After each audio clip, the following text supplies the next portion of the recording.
மத்திய பிரதேச மாநிலம் உஜ்ஜைனில் கிரிக்கெட் சூதாட்டத்தில் ஈடுபட்ட பலர் கைது செய்யப்பட்டிருக்கிறார்கள். 15 கோடி ரூபாயையும் பறிமுதல் செய்து அதிகாரிகள் நடவடிக்கை எடுத்திருக்கிறார்கள். அது தொடர்பான காட்சிகளையும் செய்திகளையும் பார்த்து வருகிறோம்.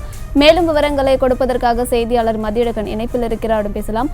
நடைபெற்று வரக்கூடிய 21 உலகக்கோப்பை தொடரை முன்னிட்டு அதை வைத்து சூதாட்டத்தில் ஈடுபட்ட பலர் மத்திய பிரதேச மாநிலத்தில் கைது செய்யப்பட்டிருக்கிறார்கள். இது தொடர்பாக கிடைக்கப்பட்ட தகவலின் அடிப்படையில் மத்திய பிரதேச மாநிலம் உஜ்ஜைனில் சோதனை நடத்திய காவல்துறையினர் அப்பொழுது சூதாட்டத்தில் ஈடுபட்டது தொடர்பாக 9 பேரை கைது செய்யப்பட்டிருப்பதாக தெரிவிக்கப்பட்டிருக்கிறது. அவர்களிடம் இருந்து 14.58 கோடி ரூபாய் பணமானது பறிமுதல் செய்யப்பட்டிருப்பதுடன் பல்வேறு தொழில்நுட்ப சாதனங்கள், தகவல் தொழில்நுட்ப சாதனங்கள், அதாவது 41 செல்போன்கள், 19 லேப்டாப்புகளும் பறிமுதல் செய்யப்பட்டிருப்பதாக காவல்துறையினர் தெரிவித்திருக்கிறார்கள்.